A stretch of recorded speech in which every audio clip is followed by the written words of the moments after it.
Manonona ny fiadanan'ny tompo amintsika tsiray avy ary fifaliana no iarabanantsika ao anatin'izao herinandro fiaraham-bavaka ho an'ny fifandraisana izaho hivavaka isika. Andriamanitro, misaotra anao indray izahay, nomenao izao fotoana izao ahafahanay manao izao herinandro fiaraham-vavaka izao, ahafahanay miaino ny teninao, ahafahanay manavao ny fanoloran-tenanay tsiraray avy. Andriamanitro, mitenena aminay tsiraray avy fa vonina ny ainanao izahay amin'ny anaran'i Jesosy Kristy. Amen. Ny lohahevitra amin'ity anio ity dia hoe ny tambajotra tserasera sy ny iraka. Raha mijery ny marika 2:12 andiny 5:12 isika dia vakitsika amin'ny anaran'i Jesosy mandehana ny amin'izao tontolo izao ianareo ka mitoriny filazantsara amin'ny olombelona rehetra. Ry rahalasaina bafy malala isany eo, rehefa nilaza i Jesosy Kristy hoe mandehana ny amin'izao tontolo izao dia tsy nametra toerana izy midika izany fa na aiza misy olona dia eo no tokony atongavany filazantsara. Ankehitriny niova ny fomba ifandraisan'ny olona. Raha taloha dia eny an-tsena amin'ny alalan'ny taratasy, eny an-dalana na eny an-kianja no ny fankahitana, fa amin'izao fotoana iainantsika izao dia maro no mandany fotoana, mandany vola amin'ny Facebook, amin'ny YouTube, amin'ny TikTok, amin'ny Instagram sy ireo tambajotra serasera maro samihafa. Ary ireo tambajotra serasera izay hitantsika ireny dia maro ny mankafy sy mampiasa azy, ary misy mihitsy tsy mahazo aina raha tsy mampiasa izany. Raha eo ny olona dia eo koa no tokony atongavan'ny afatry ny filazantsara. Hoy ny mpanoratra fahata-daza Amerikana anankiray izay antsoina hoe Ellen Goldwhite, fa tsy tokony hiandry ny olona hanantona antsika isika, fa isika no tokony hitady azy any amin'izay misy azy. Marina izany amin'izao fotoana iainantsika izao. Anisan'ny toerana misy ny olona ankehitriny ny tambajotra serasera. Misy olona tapitrisany mampiasa izany isan'andro amin'ny toerana maro samihafa.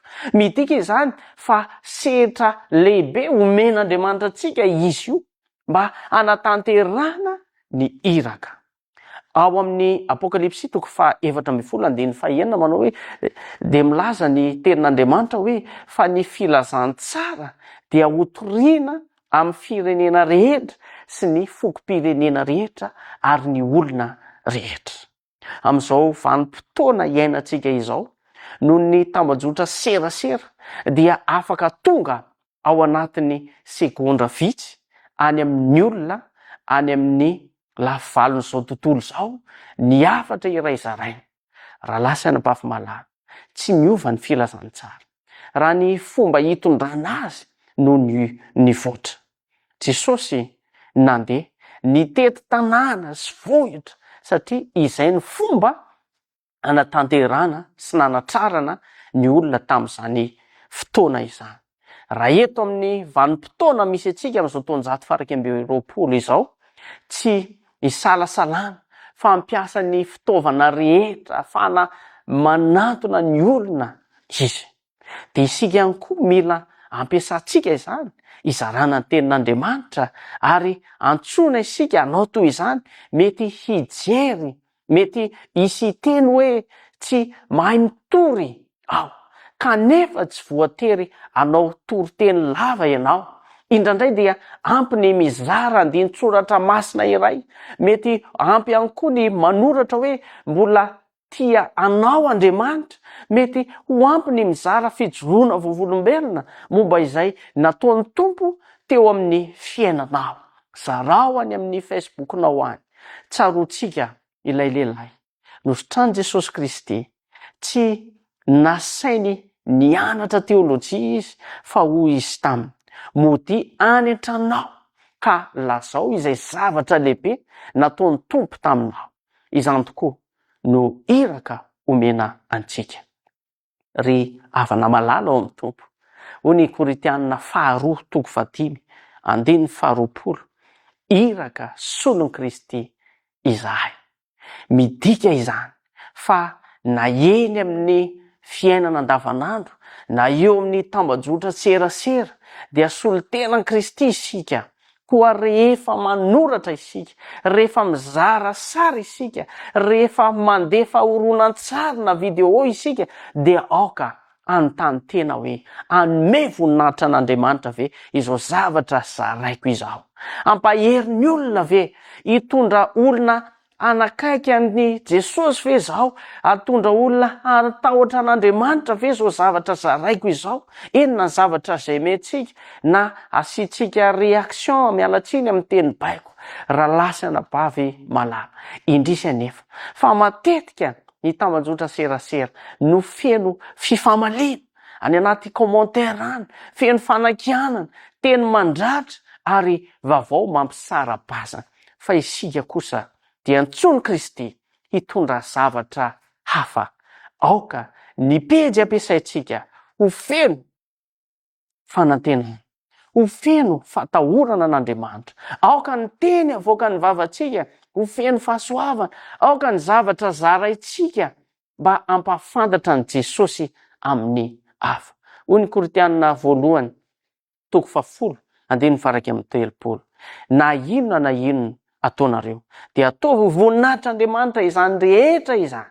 Ry havana malala, tsy voatery ho olona malaza ianao vao afaka mitory. Tsy voatery hanana mpanaraka amina rivony na manjatony na manalina ianao. Fa amin'izao fotoana izao dia aoka teny tsotra fotsiny, tenin'Andriamanitra fohy izarao ao amin'ny pejinao, dia hitanao fa misy ny olona io vao anatin'izany. Raha olona iray monja aza no voataona ny hafatrao ka miverina amin'Andriamanitra dia efa misy lanjany eo masony lanitra izany. Noho izany dia manasa antsika ho anio, andao ataontsika sehatra hitorinany tambazotra serasera.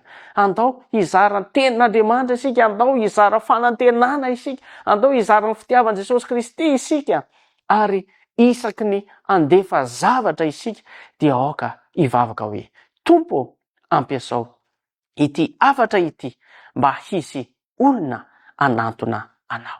Engany isika rehetra ho tonga misionera nomerika, ho tonga iraka nomerika, ka ampiasa ny teknôlôjia rehetra omen'Andriamanitra anatanterana ny iraka amin'ny tanitsika ity, amin'ny toerana ametran'Andriamanitra antsika, ary ny olona rehetra dia ahita n'ireny zavatra ireny ka ho maro ny fanababo ho an'i Jesosy Kristy noho ny fanatanterantsika izany. Ho an'Andriamanitra irery anie ny voninahitra, ary izany teny izany dia tsy hiverina any amin'Andriamanitra raha tsy mavita ny asany amiko sy aminao. Dia ho faranantsika ambavaka izany afatra androany izany. Rainay izay any an-danitro, misaotra noho ny tenina, meteza mindra fo amelany elokay tsiraray ahy. Andriamanitro, engan'izay ho misionera numerika mandendeha eo amin'ny fiainanay. Ka izay zavatra zarainay amin'ireny tambajotra serasera ireny, na sary izany, na soratra, na horonan-tsary, dia engany mba zavatra ampanakaiky ny hafa aminao, ampitondra ny hafa ho amin'ny fanantenana, ampahery ny hafa, ary indrindrandrindra tonga ny hafa atahotra anao. Ary misy manantena Andriamanitra fa ny vahoakanao tsiraray avy izay manaraka izao herinandro fiaraha-mivavaka izao, dia ho kasianao fomba manokana ka hita fity aminao, ka ampiatra izany lesona izany avokoa, ka ho tombontsoa ny asanao ny fisianay amin'ny anaran'i Jesosy Kristy. Amen.